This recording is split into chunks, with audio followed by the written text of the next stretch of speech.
It is currently September 3rd, 2023, 6 p.m. Eastern Standard Time.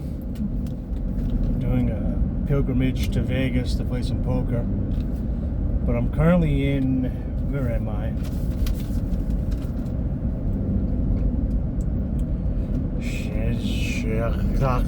Sedona Hills. I'm in Virginia, driving the Skyline mountains. I did 2 big hikes today, having fun. On my way to the Blue Ridge mountain entrance, going through the national park to get there. Beautiful drive, but I had some time to think. So I wanted to do a video. I just saw a sign. I'm seeing multiple signs. I'm inside a national park. And man, as beautiful as it is here, it's kind of like being in prison. It's more than a 2-hour drive through. So once you're halfway in, everything's government. The employees are government. The food is government, made by government employees.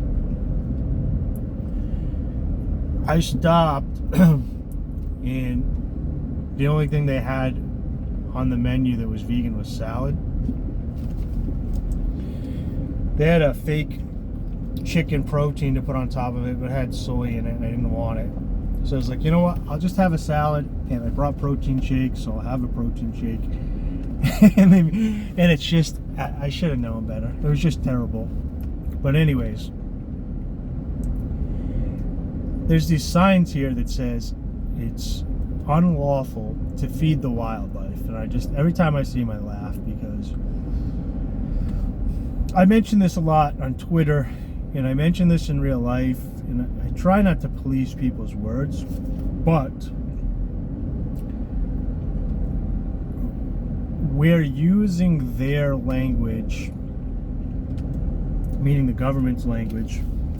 It's not a scientific term. It's a government term where they think they are the gods of carving out peace within the chaos.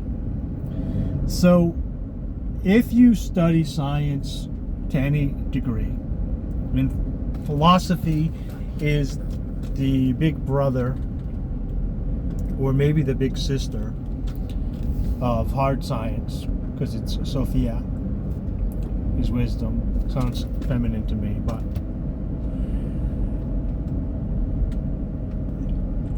you know that a law just is. It just exists. Science is what exists. So if you believe in God, then you would say that the only individual or the only entity that can create law is God. If you're a scientist or a physicist and you don't care to go to the goalpost of why the science exists, just what the science is that exists, you still understand that there is laws in place. And we don't always know exactly what these laws are, but as we explore and understand science more, we have some terms that we use. So a fact is kind of a pin, a holding spot, if you will. Here's a fact. And with science, as soon as that fact has been proven incorrect, it's no longer a fact. So the pin can be removed. But if the goal is the truth, and you're figuring out the truth within this system, and you're part of the system that you're trying to figure out from within, and you're observing the science, the mere fact that you're observing it changes it in some way. So we get pretty close with these pins saying this is a fact. And then when multiple people can collaborate that stuff, we get a theory. such as the theory of gravity. Meaning, this has been around, it keeps working, and all the numbers that we have so far, everything leads back to this being correct. But it's still a theory, meaning it can be proven incorrectly. Within the world of science, truth is the target, it's the bullseye. And as we shoot for the truth, we keep getting closer and closer on the bullseye. So, if you were to explain this on a moral premise, when you're shooting towards that target and you miss, you sin.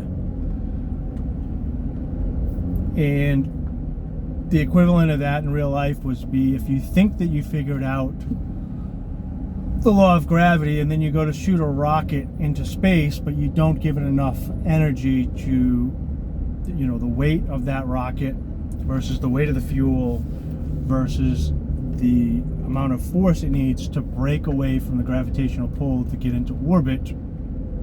That is miscalculated. The rocket won't break orbit, or if the fuel is mismanaged, it could explode and not make it that far. There could be errors that happen, and that would technically be a very visible sin within the world of science that you can see, that error.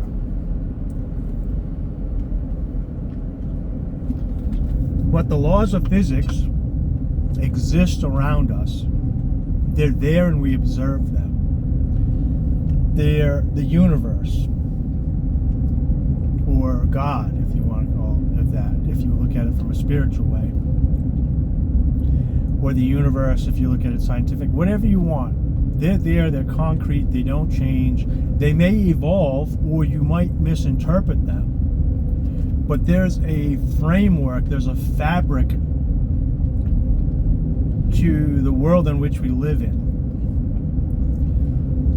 And we constantly run experiments back and forth, or individuals run experiments and they share the data, and then that data has to be checked and replicated in order for it to stay true. Well, not to stay true, to stay a fact or to stay a theory. Hoping that it's true.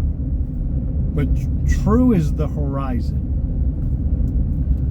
So when people talk about, well, we used to think God was thunder and lightning, and now we know that it's, electrical charges and different types of cloud, and you have meteorologists. It doesn't disprove that there's still a truth. It's just that they figured out more of that truth. And God becomes the horizon, or truth becomes the horizon in which you aim at. What goes on in the minds of people that want to be powerful and control others is there's no such thing as God. The stuff around us, we can control it. We're in control of it. God is dead. And I'm not going to say that I'm a super genius or highly intelligent. You can figure that what you think on your own. Maybe I'm dumb. I don't know. One thing that I will say is there is a group of individuals that have a high IQ that are intelligent, but they're not intelligent to know that they're not that intelligent. So they're more intelligent than the average individual. And so they recognize that. But their intelligence doesn't go far enough to let them see how little they know. It's like an island of Dunning. It's not really Dunning-Kruger, because Dunning-Kruger is when you're dumb and you think you're smart because you're not smart enough to figure out you're dumb. These people are smart. They're just not smarter. They're smarter than the average. They're just not smarter enough than the average to realize that they're not that much smarter than the average. And also, I don't believe that they've been genetically working on or encoded from the way that their particular lineage put a weight on wisdom to have a high, instead of, if you're going to have an intelligence quota, you can have a wisdom, so you can have a WY as well. How much wisdom do you have? So they start believing that they can change, manipulate, and do everything in the universe. It's just a matter of time. And they'll call themselves scientists or follow the science. We've had some of these people here. But really what they're doing is they're engineers. They're trying to control the data because they can't comprehend the size of the universe. It's uncomprehendable. And it is uncomprehendable. It's very, very, very huge. Do I go into the explanation of it? I guess I got to go into the explanation of infinity. So, technically, there's no such thing as infinity. Everything has to have an end and a beginning, philosophically. However, conceptually, infinity exists. So, when we speak of infinity, it would be, for instance, how many numbers are there? And there's an infinite amount of numbers. Take any number, take the largest number you can think of and add 1. And then take that number and add 1, so on and so forth. But if the oldest person that ever existed, from the day they could learn to count, started counting numbers until the day that they died, hypothetically, they would not get to the end. So there's an infinity there. Now, on top of that, though, those numbers are conceptual to explain to us what's going on in reality. But when you actually get into reality,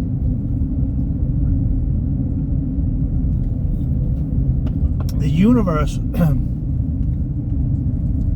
is not infinite. So, if you could take a super robot that didn't deteriorate and put them into a spacecraft, and then you shot them out and they went to a straight line forever, they would not reach the end of the universe because the universe is expanding outward at a faster rate than that robot moved.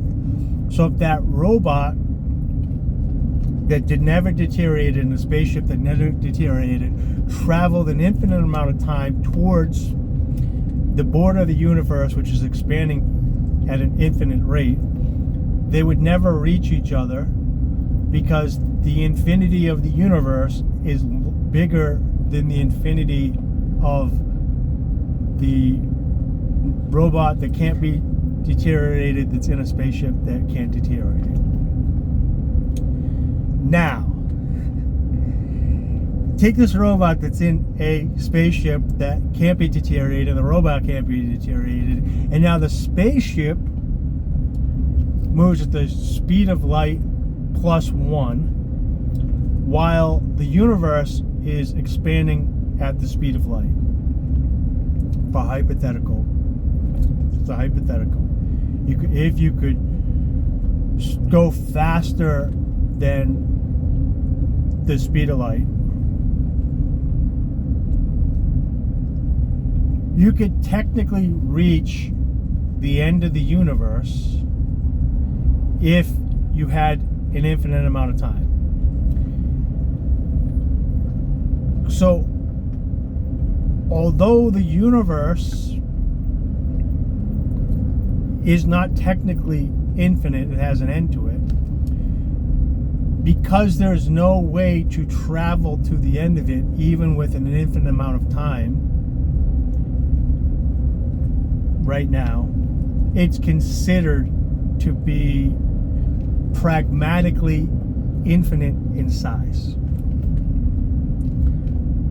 I hope I didn't lose anybody there. It's very, very key. Now, I'll get a little bit off topic, but I think the true way that we'll be traveling in the future won't be physical travel. There'll be faster ways to travel than physical travel if you want to get information from different parts of the universe to other parts of the universe. And we won't get into this. So we've gone through infinite size. Okay. So that's a pretty big universe with pretty big universal laws of physics.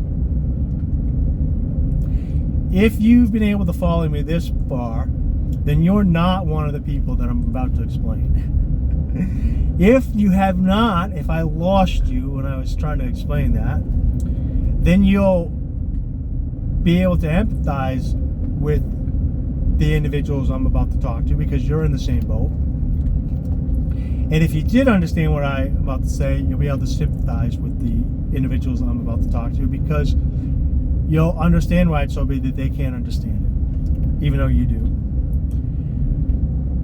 So the people in power, and not all of them, some do know this, but a large portion of the people in power that run governments,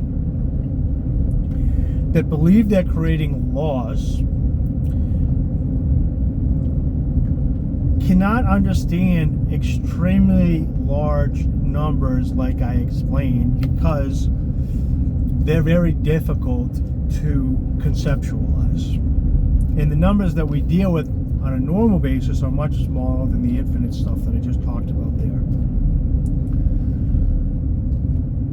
So because they can't make good day-to-day calculations for survival where they have success, they want to truncate those numbers down to make it a little bit easier for them to digest. And the way that they can do that is by creating, what they think they're doing is creating laws, but they're creating rules. They're rulers and they're creating rules. So to put it in layman's terms, when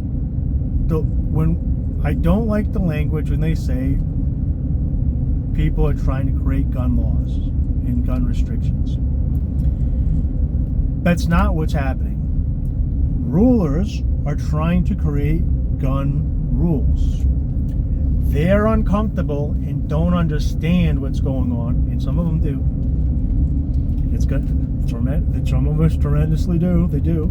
Some of them understand what's going on. Some of them don't understand what's going on. They honestly believe that they can't read the statistics. They don't understand it. It stresses them out. It's deadly. It's chaotic, frustrating. So to them, they're like, what if we just made a law where there was no such thing as guns? And it's like, you can't make that law, because the information, the physics and stuff to create those already exists. But also further than that, the Second Amendment, it was trying to explain to people that you have the ability to defend your life as you see it to be defended, and the extension of that. So if somebody comes into your home, you can defend yourself by any means necessary. It gets turned into firearms right now because that's the thing that everybody's scared of. But you can use baseball bats and 2x4s, and you could tie a paint jug to a rope and swing it and hit somebody's head. Whatever it takes to defend yourself. That's just something that exists. It's not like when they write it on a piece of paper, the stuff could stop, because if somebody breaks into your house, you can do it. It's a law. It can't be removed from the fabric. You can't take the pea out of the pool. So they can say make a rule saying if you follow that law, that natural law, and defend yourself, we'll make a rule saying we can throw you in a cage. And if you try to escape from that cage, then we'll shoot you, even though we say guns are bad. So as I was seeing these, unlawful to feed the wildlife, it's really should say follow the rules. And if you look around in your day-to-day life, think about how many times, maybe you say it as an individual, I catch myself and I try to correct myself, but look at the signs and the people and the mental propaganda. It's a brainwashing down to even that, to those signs, trying to convince you that that's a law when it's a rule. Okay? Laws can't be created by man, and laws can't be disobeyed. They can only be obeyed. Rules are created by rulers and should be disobeyed. Now, if you disobey a law, natural consequences will occur. And most of the time, those natural consequences are harsh. And they redirect you till you get back on course. Rules, on the other hand, every time you start obeying rules, you fall away more from the natural order and more from your independence. And when you worry and you internalize something, you fear the government, the state, the police, the militias, the mobs of people that are dependent on them. And you take away your childlike innocence that attaches you to natural law and order. A lot of times this will show up in anxiety, depression, anger, depending on which types of emotions you're most connected to. And, oh man, I just came up over this horizon in just a gorgeous, it's about 6:30 Eastern Standard Time. The sun's starting to set, but there's also some fog from the humidity over this huge mountain range looking in the background. This is really, I'm on my way almost at the Blue Ridge right now. This is just amazing, gorgeous. So, if you get your mindset back, and we will all do this, and start actually studying laws, science, philosophy,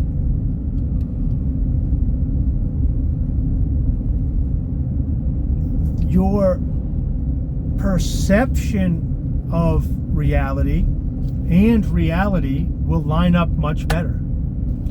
And when your perceived reality and actual reality line up, you'll notice that your anxiety will start to melt away. Your depression will start to melt away. You'll still have events in your life that will create chemical release, negative chemical releases and positive chemical releases. That's life. It's not supposed to be stable. It's supposed to be ups and downs, and you ride and you understand and you learn those chemical releases that your body has that you interpret as emotions. But if you continue to follow rules which are just made up and can continuously be made up and are enforced sometimes, not enforced sometimes, have certain consequences, some people different consequences, you never know what's going on, you'll soon see that reality and those rules that you're being told are truth or facts or down by the river, those those rules, they don't line up with reality. So now you're holding a perceived belief in your mind that's not in alignment with the reality of what you're seeing on a day-to-day basis. And every time your brain tries to put these two things together, it's going to feel very frustrated, and you're going to get anxiety, you're going to get anger, you're going to get depression. And take a second to think now. Think about some individuals you know who have an idea of what they perceive they want society to look like, and then how far that perception of their want is off from the reality of what happens in society. Whether it be people that are into social justice, whether it is like men trying to deal with women and thinking, treating them as equals, or women treating men as equals, or whatever it is. Think about the people that have been sold a story. They try to live that story. In reality and their mental perception don't match. Is that person that you know in good spirits? Are they happy? Or are they on medication? Or they're full of angst all the time? Now, I don't want to get too super political. This is a philosophical talk, but these rulers, it doesn't have to be a negative thing. The comparison between different gene sets and different individuals in different cultures is a positive thing. So, a lot of times when they create these slogans such as diversity is our strength, there's a kernel of fact in there, but they're using it in a different means. So diversity is our strength. I'll give you an example right now. There's people that live in third world countries that don't have TVs, they still live in grass huts, they live off the land, they eat food off the land, they hunt, they don't speak languages, they don't have TV, they don't have connection to the outside world. And there is individuals that want to go in there, modernize them, give them books, give them governments, figure out a way to get resources from them and then exploit them. To make fun of those individuals is to not understand how important they are to the ecosystem of the planet. To try to change them is the same thing. If they wanted to change, they would. If they wanted to evolve differently, they would. And from a pure philosophical point of view, you shouldn't mentally label them at the bottom and then put Western world at the top. Because you might not enjoy that lifestyle or going there. They serve an important purpose. So, for example, if there was a huge war and all the electricity and everything went out and there was bombs and a bunch of people died in the West, and it blanketed the whole area where people are starving to death and they're dying and they can't eat, and apocalyptic environmental issue gets fucked up because the rulers are trying to create rules that they think are laws, and too many people fall, and the further and further they get away from reality, it's like that rocket ship trying to leave the atmosphere. It's got to come back to truth, and it's going to hit hard when it does. It took billions of years for primates like ourselves to evolve. Those people in those countries, those jungles, they're not even third world, they're just native people. they would keep that evolutionary tree alive for billions of years because they could continue to live off the land like none of this ever happened. It wouldn't affect them. Maybe there would be some, nuclear waste carryover or something like that, but if it was more of an electrical grid down or something like that, they'd still survive where a lot of us would be destroyed.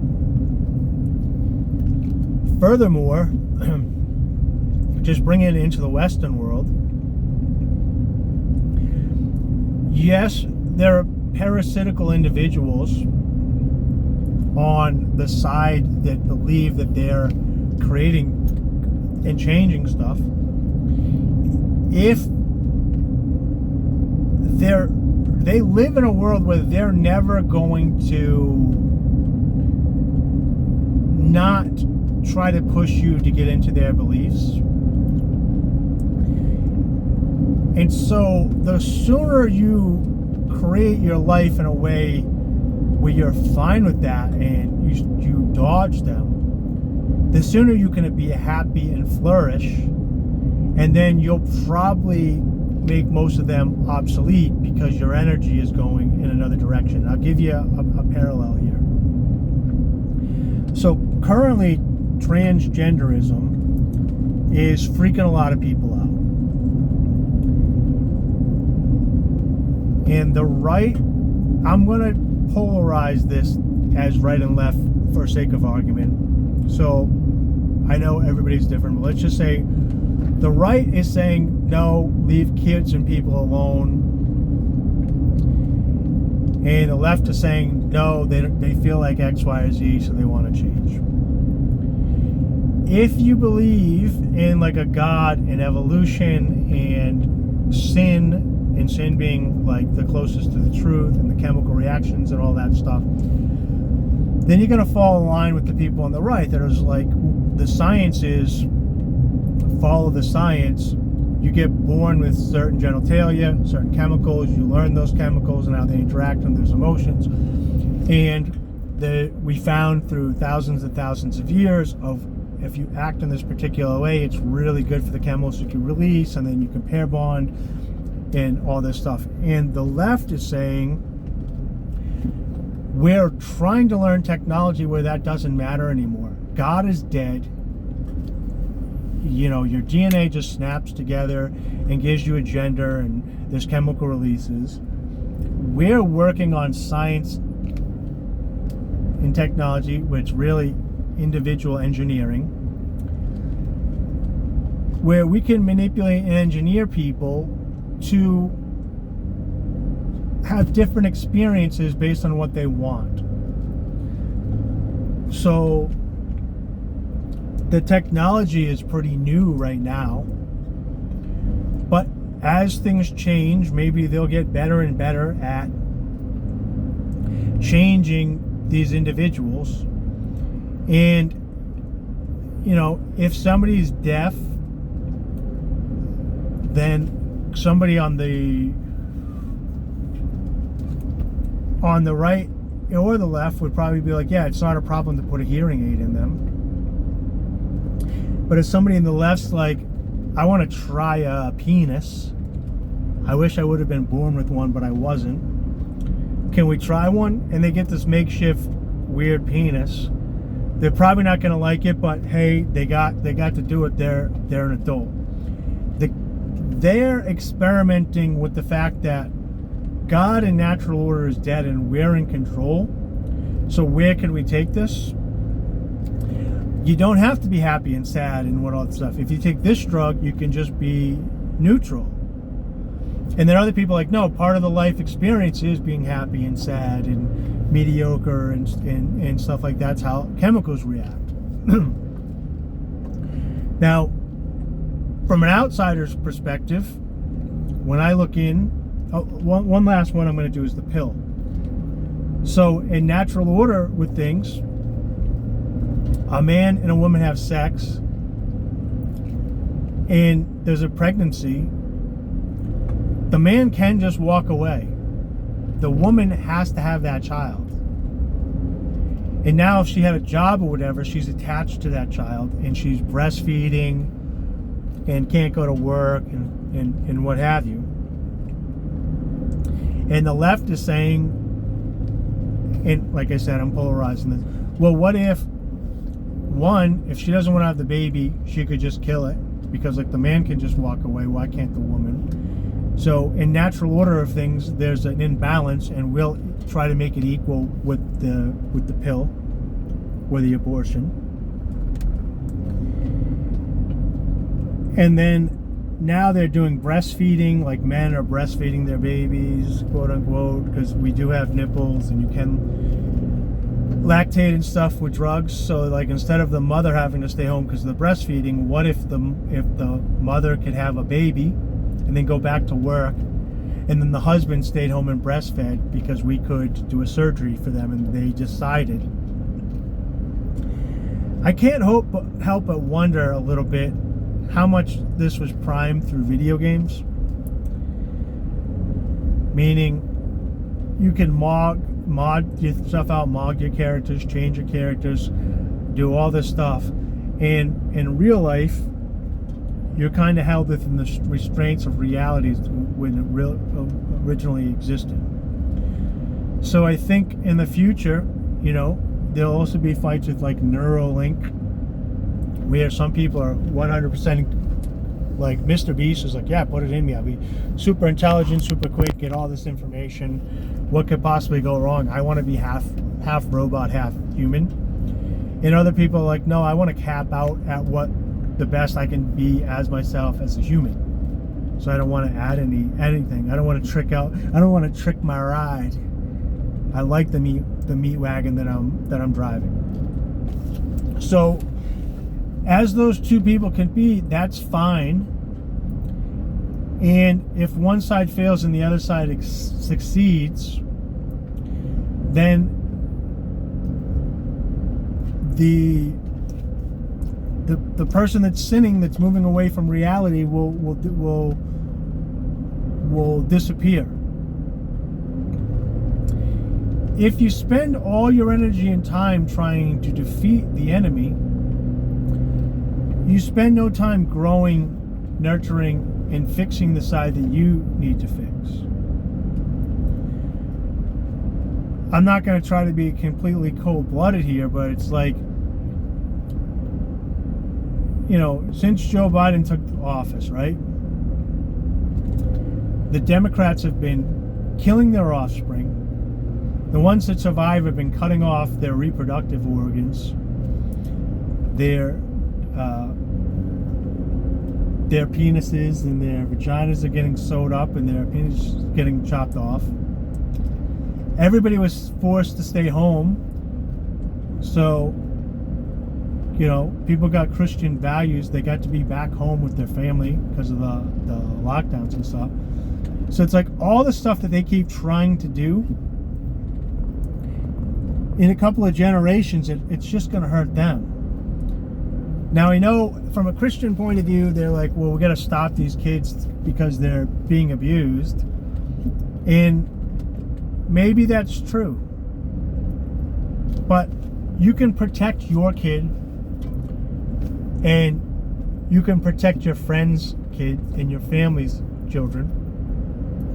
But as far as the offspring of these other people, and you're projecting yourself onto them, you can't protect that offspring. But also, if there's a genetic code in a primate that sacrifices their kid in such a way that ends the lineage, without sounding cold, don't you want that DNA strand to perish? Are we sure that this is not set up in the coding? Once those people are not happy individuals. They seem miserable. They're on drugs. They do drugs. They're not happy in their bodies. They're tattooing their bodies. They're cutting things off. They're injecting things into themselves. They're doing all this stuff which is just prolonged suicide and lineage suicide, homosexuality and all this stuff, why not just let them continue down that road? Because it seems like they're wiping themselves out at a higher rate, and you're trying to get them to pump the brakes. Instead, why don't you flourish your lineage and convince other people that are like-minded to do the same and help them, and lean into the positive things that you do instead of focusing on all this, your enemy's negatives. And if they are sinning, which based on the other different definition they are, if the point of life is to create more life, then homosexuality does not do that. So you're missing the target, so you're sinning. And if the point of life is to make more life and you're aborting a baby, then you're sinning again because you're missing the target, so on and so forth.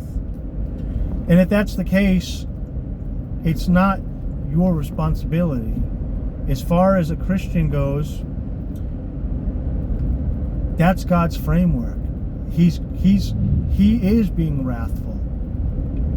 If you're going to sin to remove your baby from the planet, trust me, those people are not happy individuals. They're getting their natural consequences. The law is being handed down to them in full effect. But what you're trying to do is create a rule. You're trying to create a rule saying the punishment should be X, Y, and Z. Or, even worse, you want an individual that would kill a baby in the womb to have that baby and then be with that baby. I certainly don't want people that are willing to kill a baby to be raising a baby. Think about the evilness in that home. So, without sounding like I'm pro-abortion, the idea would be, if you want to save the people that are having abortions that you think could be changed, the idea would be not to go to treat a rule, it would be to teach the laws and show people, if you follow the laws so that you stay on target, how happy it is to have children, how easy it is, and come together as a community to support individuals and families that do have kids, so that when there's an unexpected pregnancy, the idea of having the baby seems exciting. And if you look around the United States and around the world, there's plenty of communities like that where people are like, oh, they're so poor, how come they're having another kid? Because a kid is exciting. Life, there's more life in the world and joy. That's why they're having another baby. They're figuring it out. The money is not important to them. The fact that they're creating life is what they're happy with. So, I guess that's it. I just wanted to put some stuff here while I'm driving. I mean, that's almost 45 minutes, and I don't know who's going to listen to these. But the point is, law is beautiful. Get in touch and understand law, and your life will improve. And then figure out what rules you've been following that you thought were laws, and realize that, and understand, internalize that you've been treating a rule created by a ruler as a law. And then also figure out what laws you're breaking that you were disobeying because you thought it was a rule. Oh, I got one little more rant here, I guess. I'm leaving the national park. And the rant is going to go with this whole COVID thing. People are becoming contrarians, and you don't want to be a contrarian. You don't want to simply do the opposite of what the government tells you to do just because it's telling you to do the opposite. For the most part, because the incentives are reversed, that will get you pretty good outcomes. But however, since the government is a cruel and evil group of individuals wreaking havoc and evilness on people. Oh, I'm at entering the Blue Ridge Parkway. I gotta get a photo of that. Beep beep. I'm gonna do a U-turn here and get sideswiped on camera. Oh man, this is gonna be so amazing. So I had put something on Twitter saying, like, if they tell you to mask, if they tell you to lock down, if if they tell you to stay in your home, don't be a contrarian. Follow the facts, figure out what they are, and stay true to them. And people are like, I'm not locking down. I'm like, that's fine. But you're missing the point because you become contrarian. If the government does something and you obey it, you're enslaved mentally by the government. If the government does something and you disobey it, just to disobey it because the government did it, you're also mentally enslaved by the government, except you're just being triggered to do the opposite. But they're triggering you to do stuff. You're having a reactionary response to the government, so they now control you. So what I had said was, now would be an amazing time to release an actual bioweapon, because all the people that comply would comply with orders, and all the people that are just contrarians that wouldn't follow the truth, that would just be disobeying the government just to disobey without getting any information, would be taken out. So don't be contrarian for the fact of being a contrarian. Figure out what the actual truth is to the best of your ability and follow that. Figure out what rules are you're following that you shouldn't be following, and figure out what rules that you weren't following that are actually laws, and start following those laws, and your life will get a lot better. So, all right, I got to get a picture of myself with this Blue Ridge Parkway sign. I'm pretty excited. I'm a dork.